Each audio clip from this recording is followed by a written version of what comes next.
If you are a fan, you find yourself being extremely attached to any particular sport, any particular player, any particular team, be it football, be it mixed martial arts, whatever it is that you find yourself being attached to, remind yourself of something, which is the spirit of sportsmanship. Win or lose, they shake hands, they go home, but also they get paid and you don't. I watched a UFC fight between Dracos du Plessis and Israel Adesanya. And for a few days, I realized I've been quite nervous about what was going to be the outcome of that match.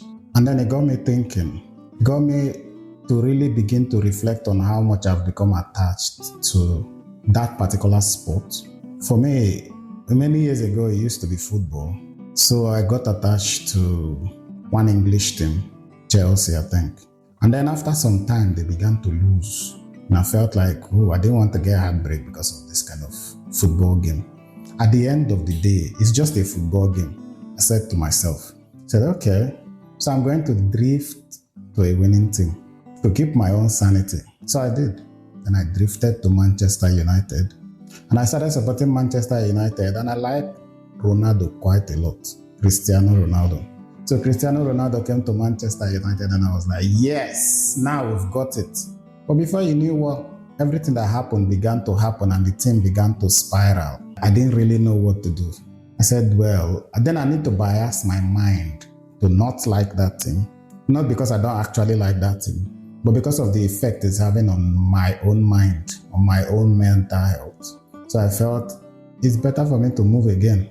But what happened was that rather than drifting from team to team, I became more of a passive football fan. I could be happy just watching the highlights, and that's absolutely fine for me. And then listening to news clips here and there. So I could discuss transfers with you. I could discuss a few things about football with you. But I'm not that kind of diehard fan that can tell you the matches that will come up for a particular team in the next calendar month, all the fixtures and things like that. So I realized that it was actually good for me.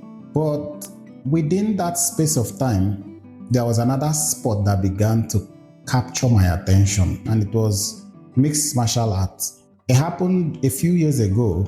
I just happened to stumble on it and I just liked it. And I saw this Nigerian guy, Israel Adesanya, and I saw another Nigerian guy, Kamaru Usman, and I saw another guy that I initially thought he was Nigerian, which was Francis Ngannou, who happens to be a Cameroonian. Now, these guys made me much more interested in watching mixed martial arts. So I watched how they rose from where they were to when they got their first main events, to when they got their first title opportunities, and then they became champions. So it was like a roller coaster for me. All these guys were beating people up and were getting to the top in their respective divisions. But then something happened. I got attached to that sport. Not just the sport, but to certain players within the sport. Now, as a new fan of that sport, I looked back at videos that had GSP and people like that in it, and I used to like Khabib a lot as well. So, one thing I observed was that you rise to the top, you get to a certain age, they say it's 35 years old, you get to that age, and somehow you've just passed your prime. And before you know, you get beaten once. And it feels like once you get beaten once, then you get beaten again and again. And it just keeps going, like you go on a downward spiral. It became a bit of a challenge for me. Because in my mind, nobody could beat these guys. But then I started to see them one after the other. Israel, Usman, Francis, Sterling, all of them got beaten. I liked most of these guys. But then it also made me realize something. That the game must go on. So people who organize these events, people who manage these performers, entertainers, which is actually what they are, they understand that. So they tell you, we build up stars and we get them beaten up so that we can build up other stars. Now, okay. So if you get attached to a star, when it starts to shine, if you don't realize it, it puts you psychologically in a downward spiral. And I didn't actually realize that. It got to a point where if one of my favorite fighters fought and lost, I wouldn't be able to watch the fight. Even there are some fights I've not watched. Say Leon Edwards versus Usman, I've not watched it full. I've seen a few clips here and there. I've never sat down to watch the actual full game. The same thing applies to most of the fights that Israel and Usman and all of them lost. It became hard for me to watch them. So then I had to confront myself one day. I said, but do you actually realize you've become attached, really psychologically attached to some of these fighters? But you're watching mixed martial arts. So martial art in general has this principle where win or lose, you shake hands at the end of the game. So if somebody went to a fight after all the fiery press conferences and all that, they fight and they lose, they go back and shake their opponent. And they actually go back to the press conference and say, well, he was the better man tonight, it wasn't my night, and things like that. And they leave it there and go home. And then me, who is a fan, carried that pain for a longer period than the fighter who actually went through the fight himself. And I felt that wasn't right. It's not supposed to be like that.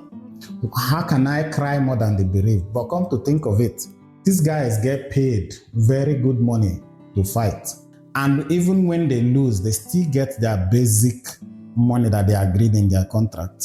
They still go home, embrace their wives, play with their children, come back the next cycle and talk about, yes, I'm coming back, I'm going to be better, and things like that.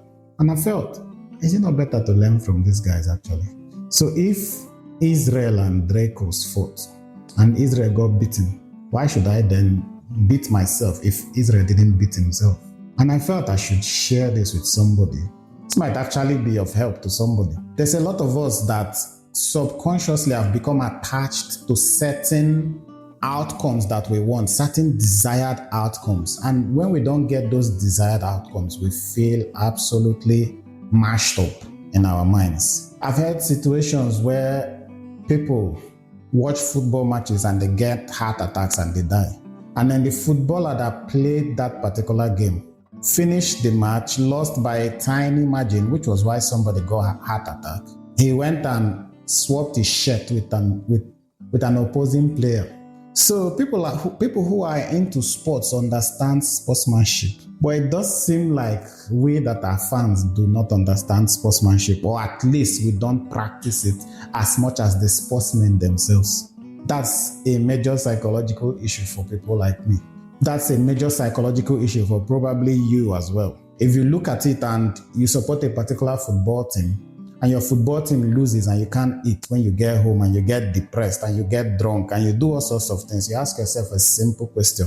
What about the players on the pitch? What they tell them is grieve, but keep it there.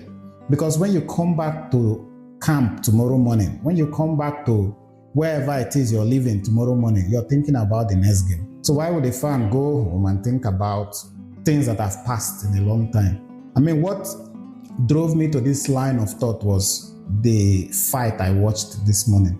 Yesterday, I was saying, Israel was going to win, and I was feeling nervous about it. Like, what if not? And I said, but what if he doesn't win? Is it going to make any difference? Is it going to change the legacy that the young man has built for himself? I said, no. So, are you going to lose anything? I said, no, but at the end of the day, whatever noise they make, whatever racist comment, whatever comments that they make, in the build-up to those fights are what their contract expects them to do: generate talking points, generate emotions for these fights. So these fighters are professional to the point that after the fight, they are able to actually drop those emotions and shake hands. But a lot of us are not. So we watch these fights and we feel so bad. I mean, without prejudice to those of us that gamble. If you gamble or you play sports betting, you probably would lose some money if you banked on a horse or a wrong horse. If you bet on a player that didn't win at the end of the day, you could say, okay, you're hurting because of your money.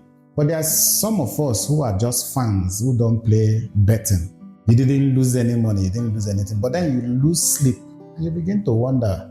So I said to myself I was going to watch that fight again. And I watched it, and it took me back. I began to watch all the matches I didn't watch before. By the time I finished going through that process, I felt like I had proper healing within me. I felt like I went through therapy. I found myself in a situation I felt much better. Like, wow, I didn't know you could feel this good just by watching old matches that you had been avoiding. Going back to watch matches that I didn't want to watch before. Those kind of matches that when they pop up on my YouTube, I'll just swipe it past, like, no, I don't want to see this. But then the people that fought those fights will come out and say, I watched that fight again and I could have done this better and I could have done that better. And me, who's not even in the fight, I can't even watch that particular fight. So I had to put myself through that journey of watching all those fights, and it made me feel much better. So I said, okay, I'm going to make this video and just post it. Maybe somebody might be able to relate with this kind of story. If you are a fan, you find yourself being extremely attached to any particular sport, any particular player, any particular team, be it football, be it mixed martial arts, whatever it is that you find yourself being attached to, remind yourself of something, which is the spirit of sportsmanship. Win or lose, they shake hands, they go home, but also they get paid and you don't. I hope somebody will benefit from this. My name is Azubuike, and this is Discourse.